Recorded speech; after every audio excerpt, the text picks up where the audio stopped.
warahmatullahi wabarakatuh. Perkenalkan, kami kelompok 14 akan menjelaskan mengenai topik karya ilmiah. Mata kuliah Bahasa Indonesia kelas 84 dengan dosen pengampu Ibu Ria Febrina SSM Hum.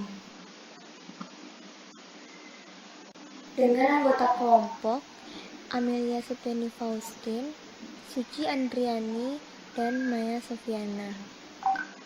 Beberapa materi yang akan kami bahas diantaranya yaitu definisi karya ilmiah, jenis-jenis karya, contoh karya ilmiah, persamaan dan perbedaan karya ilmiah. Definisi karya ilmiah.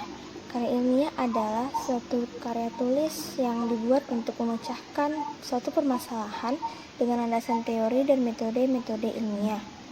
Biasanya, karya ilmiah berisikan data, fakta, dan solusi mengenai suatu masalah yang diangkat. Penulisan karya ilmiah dilakukan secara runtut dan sistematis. Ada beberapa jenis karya. Yang pertama kita kenal dengan karya ilmiah. Yang kedua, karya semi ilmiah. Yang ketiga, karya non ilmiah. Karya ilmiah yaitu ada makalah, artikel ilmiah, skripsi, kertas kerja, paper, tesis, dan disertasi.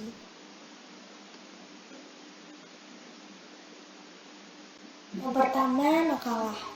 Makalah merupakan karya ilmiah yang menyajikan sebuah masalah yang penyelesaiannya mengandalkan berbagai macam data yang ada di lapangan. Karya ilmiah ini bersifat empiris dan objektif. Dalam penyajiannya, makalah biasanya dipresentasikan dalam sebuah kegiatan seminar. Selanjutnya, artikel. Dalam konteks jurnalistik, pengertian karya ilmiah artikel merupakan karya ilmiah yang memuat pendapat subjektif pembuatnya mengenai sebuah peristiwa ataupun masalah tertentu.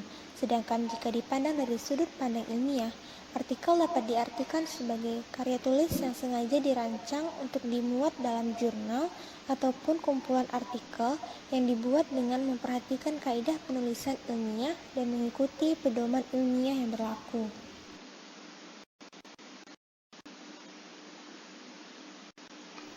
Skripsi.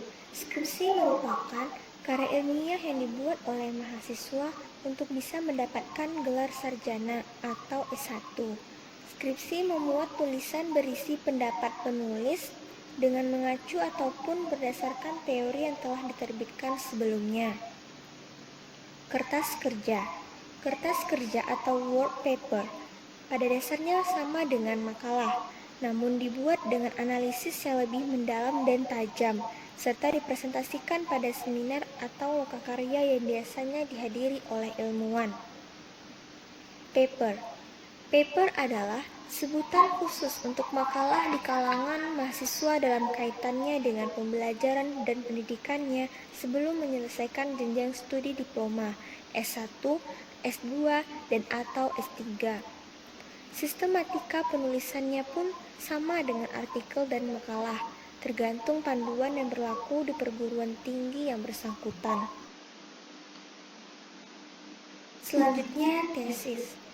Tesis adalah karya tulis ilmiah mahasiswa untuk menyelesaikan program studi S2 atau pasca sarjana yang bersifat lebih mendalam dibandingkan dengan skripsi. Tesis mengungkapkan pengetahuan baru yang didapat dari penelitian yang dilakukan individu yang bersangkutan. Kemudian ada disertasi. Disertasi atau PhD tesis diperuntukkan bagi mahasiswa program S3 atau meraih gelar doktor yang mengemukakan analisis yang dapat dibuktikan oleh penulis berdasarkan dengan data dan fakta yang sahih atau valid dengan analisis yang terperinci. Disertasi berisi suatu temuan penulis sendiri yang berupa temuan orisinal. Selanjutnya, karya semi ilmiah, disebut juga dengan ilmiah populer, merupakan karangan yang berbasis pada ilmu pengetahuan dan disajikan dengan metode penulisan yang benar. Penulisan karangan ini menyajikan fakta dan fiksi dalam satu tulisan.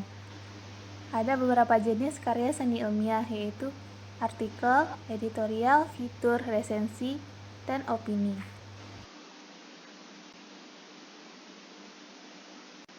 Yang pertama, artikel. Artikel adalah suatu karya tulis yang lengkap dan terdapat di dalam majalah, surat kabar, dan media massa lainnya. Tema-tema yang terkandung di dalam artikel bisa berupa pengalaman pribadi, imajinasi penulis, pengetahuan umum, dan penelitian ilmiah. Semua tema tersebut harus ditulis secara menarik dan menggunakan gaya bahasa yang sesuai dengan kaidah bahasa. Yang kedua, editorial. Editorial adalah salah satu rubrik khusus yang ada pada media cetak yang di dalamnya berisi tanggapan dari pihak media terhadap suatu isu yang tengah terjadi di masyarakat. Penentuan topik dan penulisan editorial biasanya dilakukan oleh tim khusus yang dibentuk oleh pihak media massa tersebut. Topik yang ditulis merupakan hasil dari jejak pendapat antara tim khusus editorial dengan seluruh pihak yang terlibat di dalam suatu media massa. Biasanya, topik yang ditulis adalah isu yang tengah hangat diperbincangkan di masyarakat. Yang ketiga, fitur. Fitur adalah salah satu karangan semi-ilmiah dan karya jurnalistik yang ditulis dengan gaya bahasa yang khas serta bersifat subjektif. Fitur disebut juga dengan karangan khas. Biasanya, gaya bahasa khas yang digunakan pada fitur adalah gaya bahasa sastrawi yang mengandung macam-macam majas di dalamnya. Tema fitur ini bisa berupa sejarah, pemandangan alam, atau tempat wisata, human interest, profil seseorang tokoh atau biografi, petunjuk praktis dalam melakukan sesuatu, serta ilmu pengetahuan dan teknologi. Yang keempat ada opini. Opini adalah karangan yang berisi pendapat subjektif seseorang terhadap suatu peristiwa atau isu yang diperkuat dengan fakta dan data. Opini bisa dijumpai pada rubrik khusus yang disediakan media cetak dan media daring atau online. Selanjutnya ada resensi. Resensi adalah ulasan atau penilaian terhadap suatu karya, baik itu karya tulis, drama, lagu, serta film. Di dalam resensi, semua hal diulas termasuk kelebihan dan kekurangannya. Tujuan dilakukan dari resensi ini untuk memberikan penilaian terhadap suatu karya agar dapat diketahui oleh khalayak. Karya non-ilmiah. Karya non-ilmiah adalah karya yang menyajikan fakta pribadi tentang pengetahuan dan pengalaman dalam kehidupan sehari-hari, bersifat subjektif, tidak didukung oleh fakta umum, dan biasanya menggunakan gaya bahasa yang populer atau tidak terlalu formal. Ada beberapa jenis karya non-ilmiah seperti cerpen, puisi, dongeng, roman, novel, dan drama.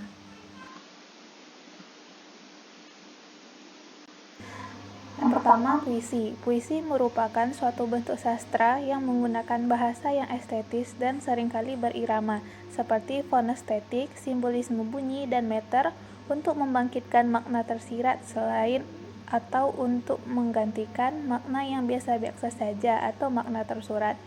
Yang kedua, roman. Roman merupakan sejenis karya sastra di dalam bentuk prosa yang isinya melukiskan tentang perbuatan pelakunya menurut watak dan isi jiwa masing-masing. Atau bisa juga dikatakan bahwa roman adalah bagian dari karya sastra berbentuk prosa yang berisi pengalaman hidup dari para tokoh yang bermula dari ia lahir hingga ia dewasa, bahkan sampai ia meninggal dunia.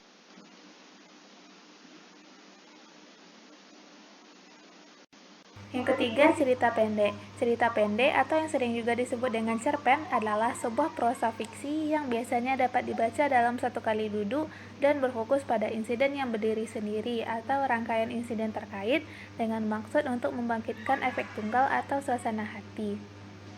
Yang keempat, dongeng. Dongeng adalah sebuah karangan non-ilmiah berupa cerita yang diangkat dari pemikiran fiktif dan kisah nyata menjadi satu alur perjalanan hidup dengan pesan moral yang mengandung makna hidup dan cara berinteraksi dengan makhluk lainnya. Dongeng merupakan dunia khayalan dan imajinasi dari pemikiran seseorang yang diceritakan secara turun-temurun. Dongeng biasanya dinikmati oleh kalangan anak-anak yang menyukai cerita mengenai binatang, mitos-mitos, dan berbagai cerita menarik lainnya.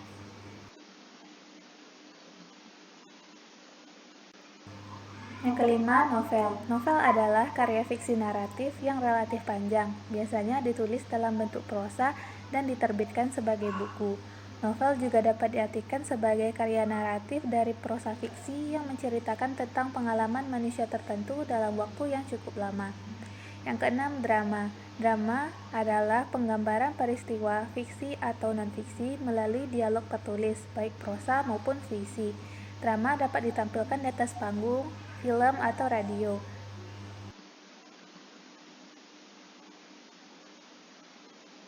Selanjutnya, ini merupakan contoh dari karya tulis ilmiah.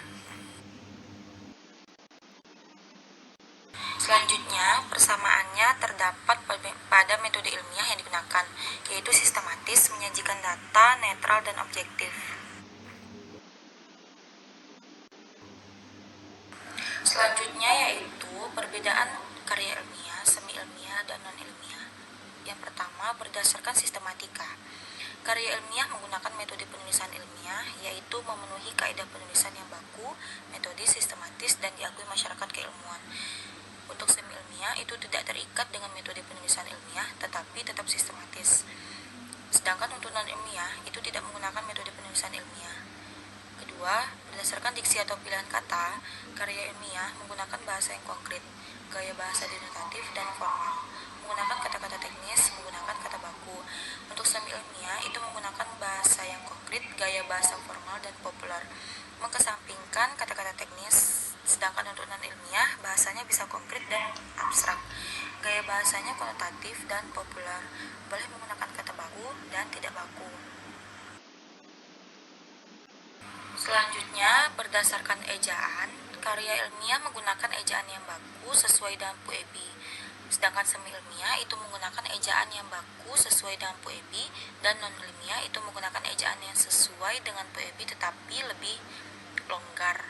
Selanjutnya, berdasarkan kata hubung, karya ilmiah biasanya lebih banyak menggunakan kata hubung antar kalimat seperti jadi, namun, selanjutnya, sebaliknya, dan lain-lain. Kata hubung intrakalimat seperti sehingga, agar, sedangkan, dan lain-lain. Sedangkan untuk semi ilmiah, itu pada karya semi ilmiah penggunaan kata hubungnya sama dengan karya ilmiah. Untuk non-ilmiah, itu menggunakan konjungsi intra-kalimat, antar kalimat, dan antar paragraf. Selanjutnya, berdasarkan hal-hal lain, karya ilmiah ini bersifat objektif. Untuk semi ilmiah bersifat objektif dan subjektif, dan untuk non-ilmiah itu bersifat subjektif. Untuk karya ilmiah, struktur penulisannya seperti pendahuluan, inti, penutup, daftar pustaka. Untuk semi ilmiah, struktur penulisannya fakta, opini, penulis. Dan untuk non-ilmiah, itu struktur penulisannya fakta, pribadi. Sekian presentasi dari kelompok 14. Terima kasih banyak atas perhatiannya. Wassalamualaikum warahmatullahi wabarakatuh.